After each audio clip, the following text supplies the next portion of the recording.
Iran के बाद अब गाजा में भी युद्ध विराम की तैयारी चल रही है। ट्रंप ने दावा किया है कि इजराइल 60 दिन के युद्ध विराम के लिए तैयार हो गया है, लेकिन हमास ने कुछ ऐसी मांगे कर डाली हैं जिसकी वजह से इस पर पेच फंसा हुआ है।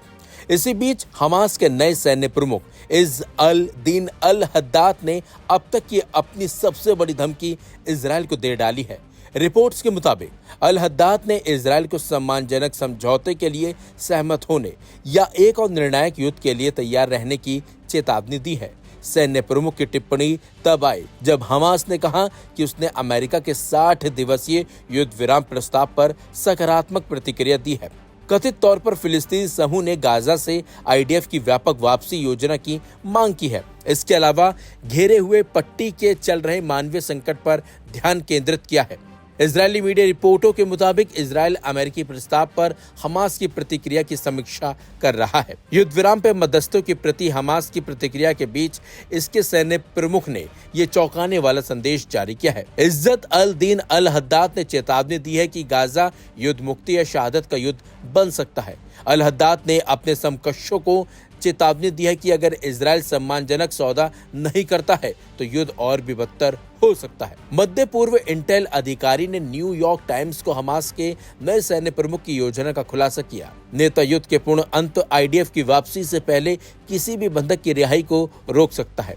इसी बीच हमास ने दावा किया है कि उसने 4 जुलाई को अमेरिका के शांति प्रस्ताव पर सकारात्मक प्रतिक्रिया दी है। Aim right, achieve big. At KR Mangalam University, we provide you the platform to turn your dreams into reality. At KR Mangalam University. Israel को हमास की नई प्रतिक्रिया मिली है और इसकी जांच चल रही है। फिलिस्तीनी सशस्त्र समूह ने खुलासा किया है कि वो गाजा युद्ध विराम के लिए शर्तों पर बातचीत करने के लिए तैयार है। हमास की प्रतिक्रिया डोनाल्ड ट्रंप द्वारा अंतिम 60 दिवसीय युद्ध विराम प्रस्ताव की घोषणा के कुछ दिनों बाद आई है। दरअसल ट्रंप ने कहा था कि इजराइल प्रस्ताव पर सहमत है और अमेरिका हमास के जवाब का इंतजार कर रहा है। ट्रंप के इस बयान पर हमास ने प्रतिक्रिया देते हुए कहा कि हमास ने गाजा में हमारे लोगों के खिलाफ आक्रामकता को रोकने के लिए मध्यस्थों के नए प्रस्ताव के बारे में फिलिस्तीनी गुटों और बलों के साथ अपने आंतरिक परामर्श को पूरा कर लिया है। आंदोलन ने मध्यस्थों की सकारात्मक प्रतिक्रिया दी है और तुरंत प्रवेश करने के लिए पूरी तरह तैयार है। इस ढांचे को लागू करने के तंत्र पर बातचीत के दौर में कथित तौर पर हमास की प्रतिक्रिया गाजा में चल रहे मानवीय संकट पर केंद्रित थी। रिपोर्ट्स का दावा है कि हमास ने गाजा में सहायता वितरण के पिछले तंत्र पर लौटने की मांग की है। हमास ने कथित तौर पर गाजा से इजरायली सेना की वापसी योजना के बारे में भी पूछा है। इस शांति प्रस्ताव के बीच इजरायल ने गाजा में अपना आक्रमण बढ़ा दिया है। पिछले हफ्ते गाजा में इजरायली हमलों में करीब 300 लोग मारे गए हैं। गाजा में घटनाक्रम और हमास की प्रतिक्रिया नेतन्याहू की अमेरिका यात्रा से पहले आई है। इजरायली प्रधानमंत्री नेतन्याहू 7 जुलाई को वॉशिंगटन में अमेरिकी राष्ट्रपति डोनाल्ड ट्रंप से मिलने वाले हैं। इसी बीच हमास के नए चीफ ने जिस तरीके से चेतावनी दी है वो भी सोचने वाली है, अमेरिका के साथ साथ इजरायल के लिए भी।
ईरान और इजरायल के बीच बेशक युद्ध विराम हो गया हो, लेकिन इजरायल के लिए खतरा अभी टला नहीं है।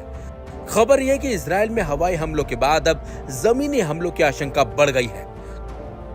खबरें आ रही हैं जो उनके मुताबिक 500 ईरानी सैनिक इजरायल की सीमा पर अटैक करने के लिए तैयार खड़े हैं। ऐसे में माना जा रहा है कि इजरायल पर जल्द ही जमीनी हमला हो सकता है। प्रेस टीवी के मुताबिक 500 ईरानी सैनिकों ने इजराइल के खिलाफ युद्ध में शामिल होने के लिए युद्ध की तैयारियों की घोषणा की है। ईरान की युद्ध मशीन को हर महीने 17,000 व्यक्ति घंटे समर्पित करने के साथ सैनिक इजराइल से लड़ने के लिए तैयार हैं। ये रिपोर्ट एक चौंकाने वाली रिपोर्ट के बीच आई है, जिसमें दावा किया गया है कि ईरान अमेरिका और यूरोप के खिलाफ मिसाइलों का बड़े पैमाने पर उत्पादन कर रहा है। प्रेस ब्रीफिंग में बोलते हुए एक इजरायली अधिकारी ने ईरान के दीर्घकालिक सैन्य लक्ष्यों का खुलासा किया। अधिकारी ने कहा, ईरान की मिसाइल क्षमताएं अब इजराइल के लिए सिर्फ एक खतरा नहीं है, बल्कि ईरान द्वारा विकसित की जा रही मिसाइलें पहले ही यूरोप तक पहुंच सकती हैं।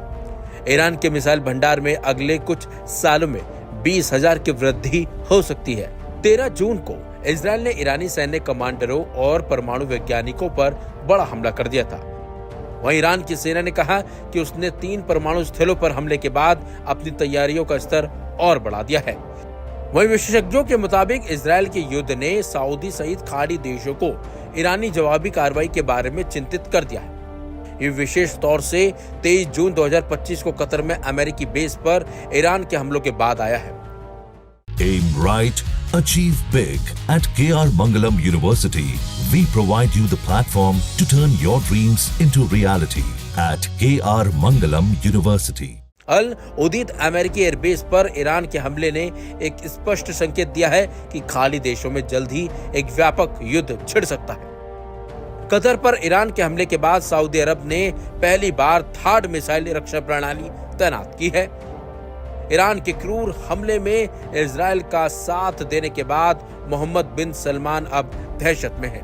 अमेरिकी थार्ड सिस्टम को छोटी और मध्यम दूरी की बैलिस्टिक मिसाइलों को रोकने के लिए डिजाइन किया गया है। ये सऊदी वायु सेना द्वारा इराक और जॉर्डन के ऊपर क्षेत्रीय हवाई क्षेत्र को पार करने वाले यूएवी को मार गिराने के बाद हुआ है। खाड़ी रिपोर्टों ने पुष्टि की है कि सऊदी वायु सेना के हेलीकॉप्टरों को ईरानी ड्रोन को रोकने के लिए भेजा गया था। फिलहाल ईरान ने जिस तरह से नई रणनीति के तहत इजराइल को घेरने की तैयारी की है, उससे तो माना जा रहा है कि युद्ध और खतरनाक मोड़ पर जाने वाला है।